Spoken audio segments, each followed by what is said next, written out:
Lepo pozdravljeni nazaj. Nadaljujemo z drugim delom današnjega arheološkega dneva Grošljevega simpozija. Kot prva v tem drugem sklopu se nam bo pridružila Ana Kovačič. Ana je arheologinja, ki svoj čas v bistvu deli med terenskim delom in pa tudi postterensko obdelavo. Specializirala se je bolj v obdelavo rimske keramike in drobnih najdb. Bila je prav tako prisotna na izkopavanjih v Kastri, se pravi današnji Ajdovščini, in o njej bo danes tudi govorila, predvsem o tem, kakšna je bila predelava, uvoz in uživanje vina v antični Ajdovščini. Pozdravljeni, najlepša hvala, da ste sprejeli moj prispevek.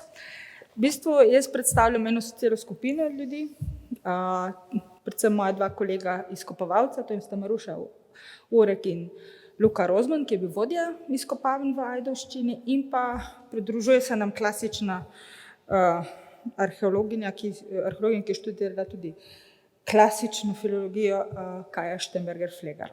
Tako da predstavljal bom pa pridelavo, uvoz, uživanje vina v antični Ajdovščini, in ker sem Primorka, seveda sem mogla to zaviti po naše malo. Tako.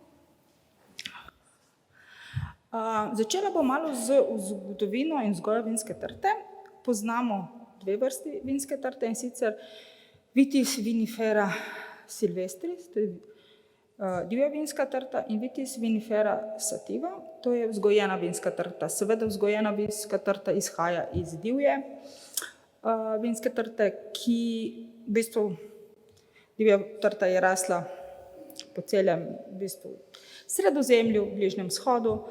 Bila je plezalka, tako kot še danes. Ne? In na Bližnjem vzhodu nekje na začetku 6000 let pred našim štetjem so že gojili trto, so prvi nasadi, dokazi prvih nasadov. Prvi v Evropi so gojili trto Grki. Ključno vlogo za razvoj vinogradništva in pitja vina imajo pa Rimljani. Zdaj tukaj se vidi miška? Ne, se ne vidi, žal. Torej, zgornji črno-bela slikica je v bistvu prikaz pitja vina iz Mezopotamije na nekem pečatniku. Spodaj imamo seveda prikaz pridelave in uživanja vina v Egiptu. Pod njim je pač prikaz uživanja vina in vzgoje vinske trte na amfori iz Grčije. Tale slikica zadnja, ki je freska, gre pa v bistvu prikaz Bakusa, rimskega boga vina, pri Vezuvu, ki je pač Pompeji in ravnica okoli Pompejev je bila ena zelo močna pridelovalno središče vina, ki je potem se uničilo z izbruhom Vezuva. Tako, naprej. Zdaj malo še o rimskem vinogradništvu. Rimljani so se učili, v bistvu so prevzeli navado pitja vina od Grkov, in sicer domneva se, da so v Magno Grecijo, da so grške kolonije, ko so Grki ustanavljali kolonije na jugu Italije in na Siciliji, da so seboj pripeljali trto in jo začeli vzgajati, ampak ne samo Grki, tudi Etruščani so gojili trto, kar je pa zelo zanimivo, še posebno v sklopu z tega pogleda političnega. Prevzeli so načine vinogradništva od Kartagine. In sicer, ko so požgali in uničili Kartagino do konca 146. pred našim štetjem, so zapisi, da eno redke stvari, ki so jo prinesli nazaj, je, da zdaj preberem, kje to je, da se ne zmotim, delo kartažanskega pisatelja Maga, ki je opisoval tehnike vzgoje vina. 26 knjig so jih pripeljali in jih na račun senata prevedli. To vam kaže, kako pomembno je imelo vlogo vino in vinogradništvo v rimski kulturi. Seveda, vzpon so potem od tedaj naprej, v času Rimske republike, je vinogradništvo doživelo vzpon. In vinska trta postane del tako imenovane sredozemske trojke. To so 3 najbolj pomembne poljedelske dobrine, to so žita, olje in vino. Ne? Tako da način, kako so vzgajali vino, se imenuje arbustum in to vidite na obeh upodobitvah, eno je mozaik, odspodaj je pa relief. To je bil način, da so, tako kot je divja trta rasla ob drevesih, so tudi oni sadili drevesa in ob drevesa so potem posadili vinsko trto, ki so jo potem napeljali, da se uspelne ob drevo.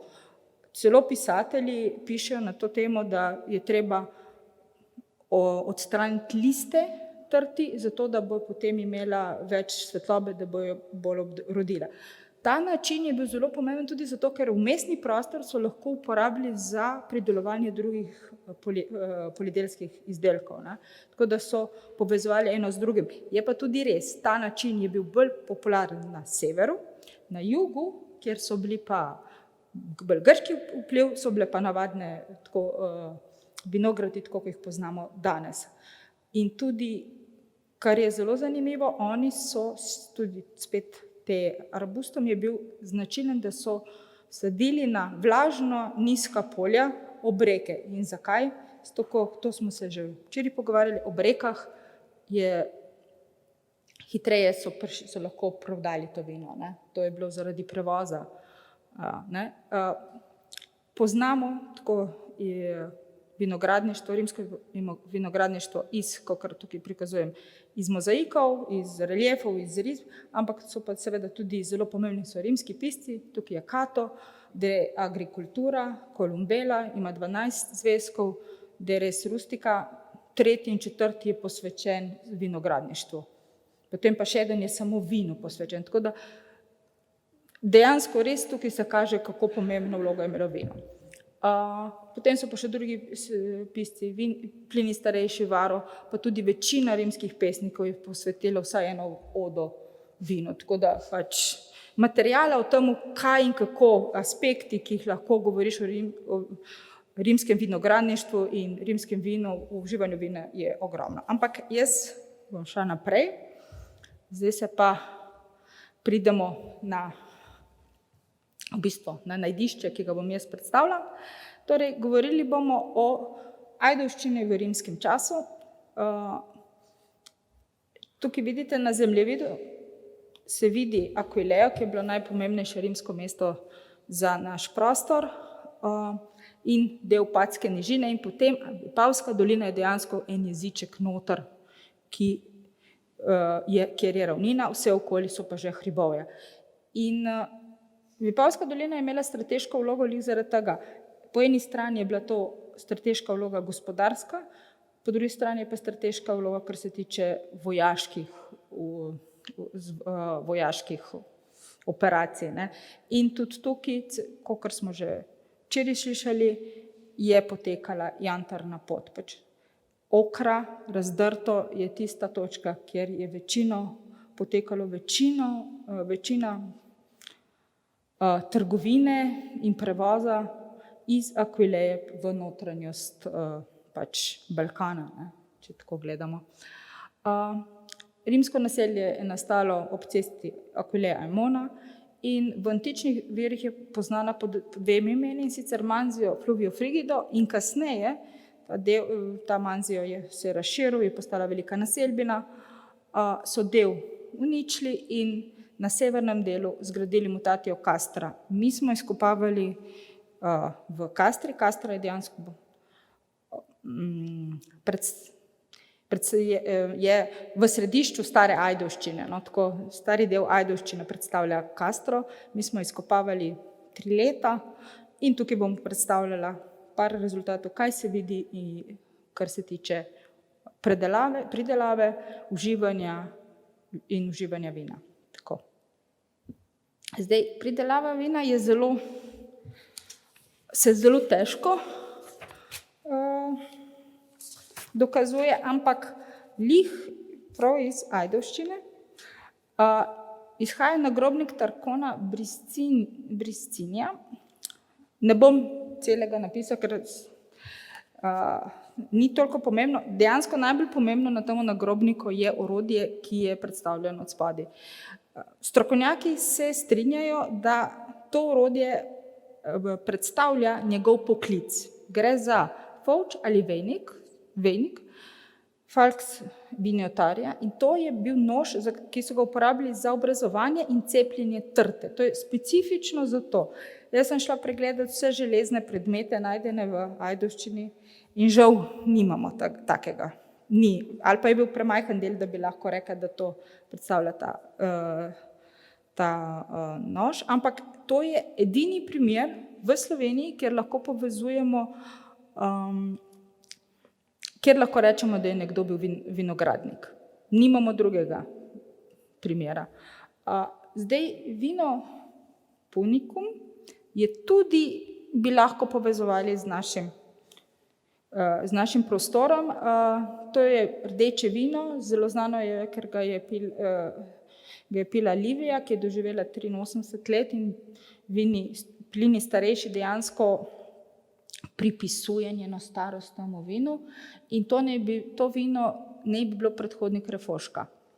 Torej, ne bi ga pa gojili, v bistvu torto ne bi gojili severno od Trsta in v Istri. Tako da tukaj smo spet na tem nekem našem prostoru, Kras, ki je zelo blizu Ajdovščine in Vipavske doline. Tretji element, ki bi lahko nakazoval na pridelavo vina na tem prostoru, je pa lončarska delavnica v Neblu, to je v Goriških brdih.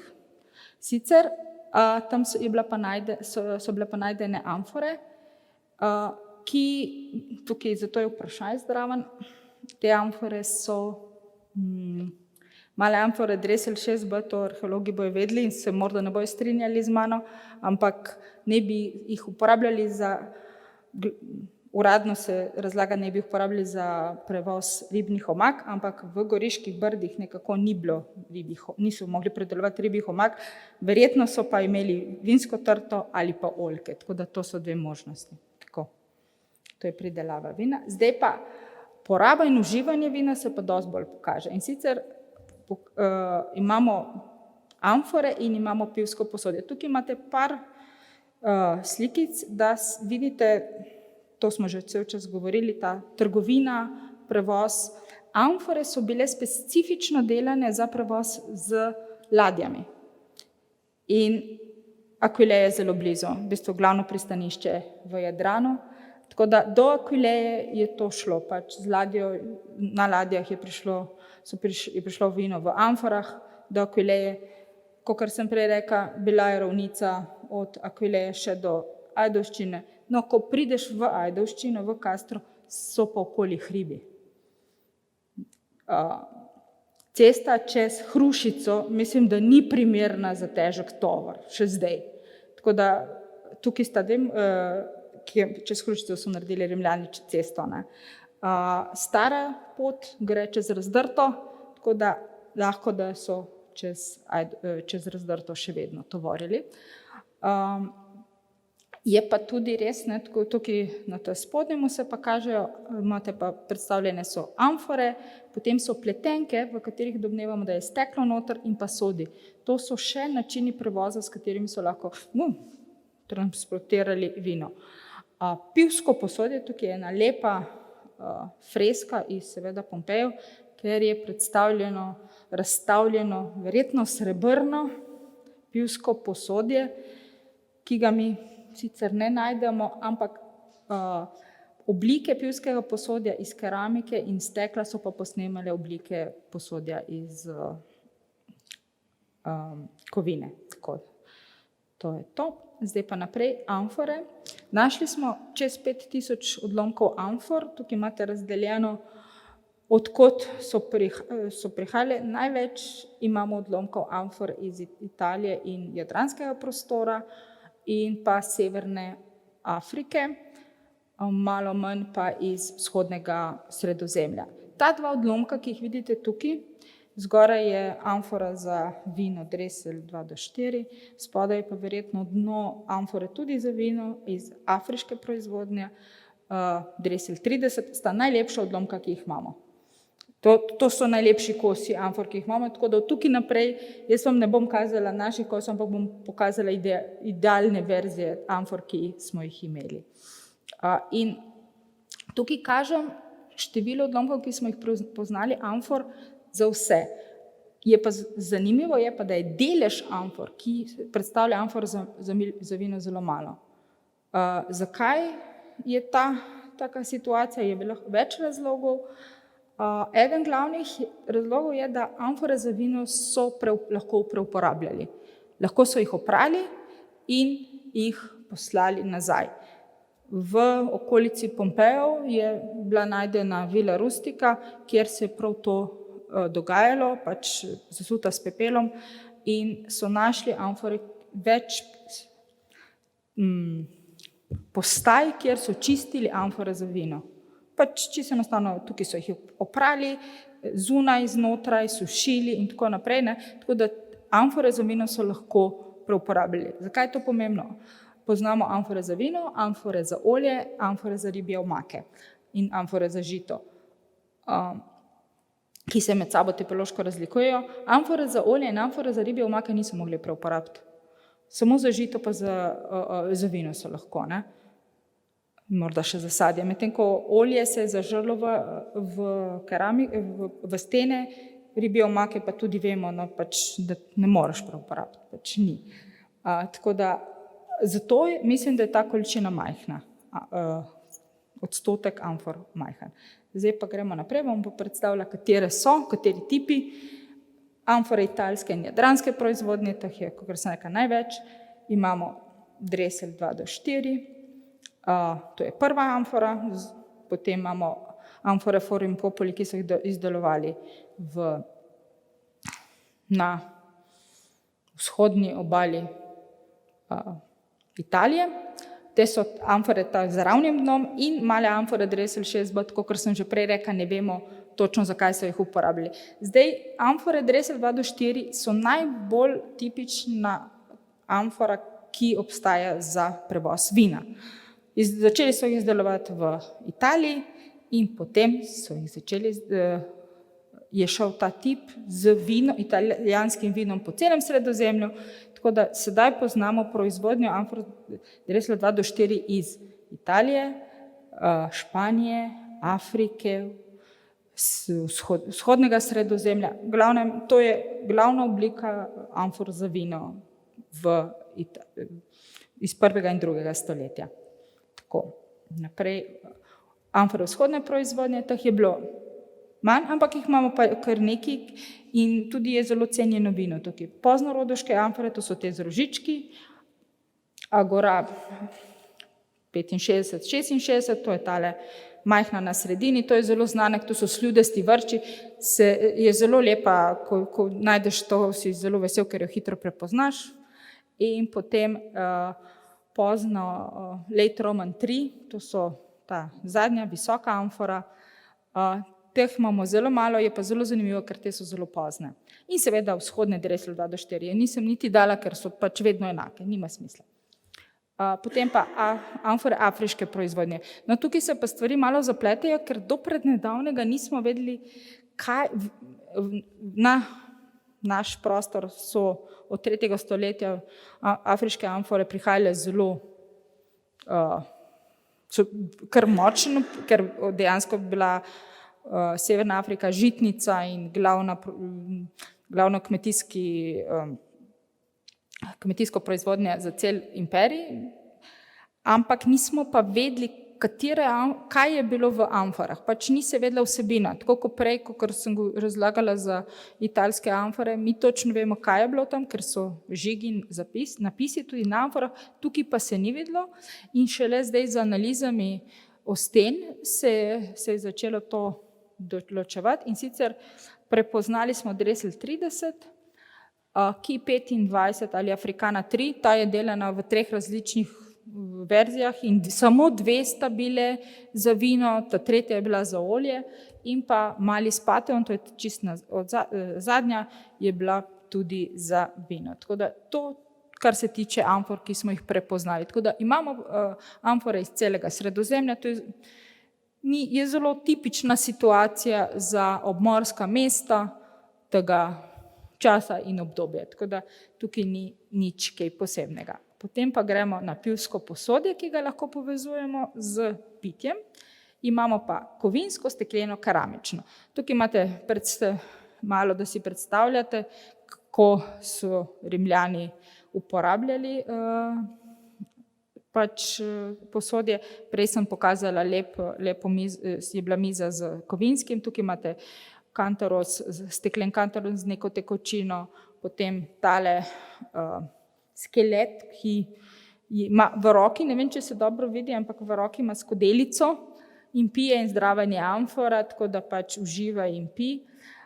Zelo je zanimiv ta nagrobnik, kjer ima kup spetli skodelico v roki za pitje, ne, tako da dejansko je prikazano, kako so Rimljani pili vino, in pa mozaik, kjer se iz roga v kupico spet toči vino. In kakor sem rekla, pač keramične in steklene oblike posodja posnemajo kovinsko pivsko posodje. Zdaj pa gremo kar naprej. Od kovinskega posodja bi si zelo želeli, tako kot je tukaj predstavljen zgori vrček, po spodaj cela miza z mnogimi prelepimi kovinskimi posodami za pitje, in tega nimamo. Imamo pa ti predmeti, ki jih kažem, so pokrovi za vrče, bronaste.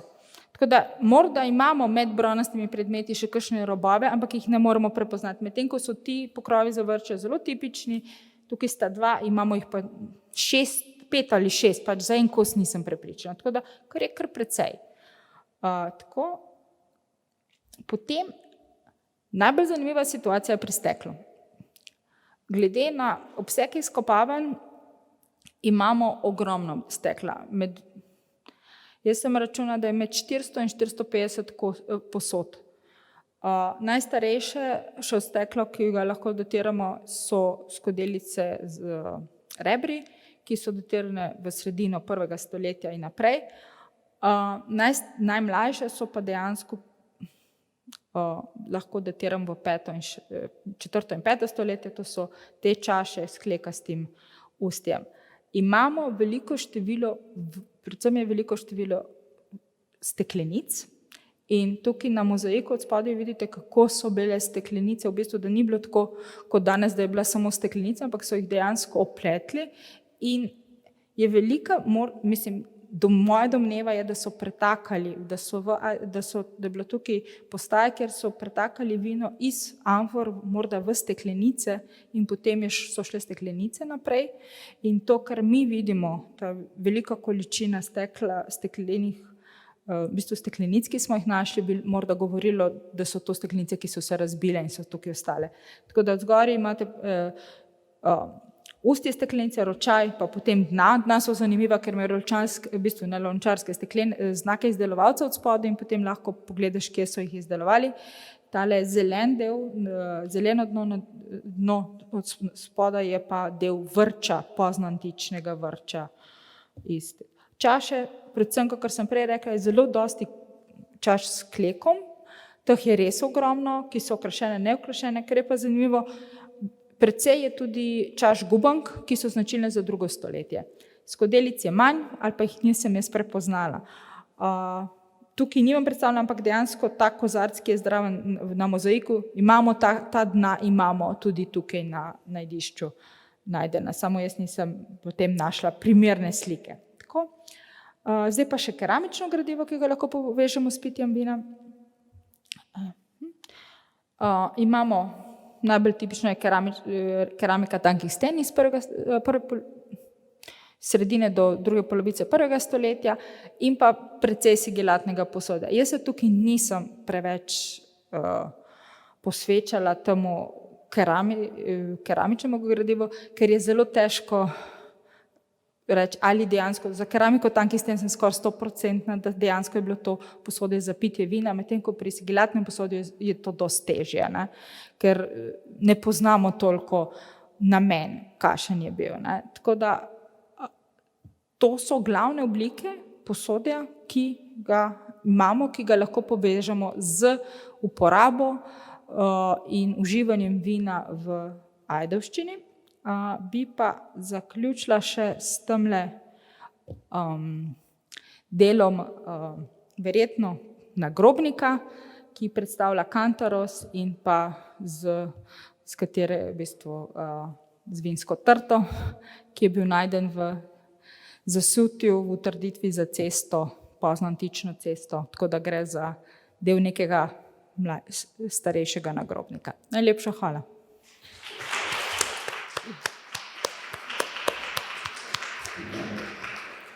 Hvala lepa.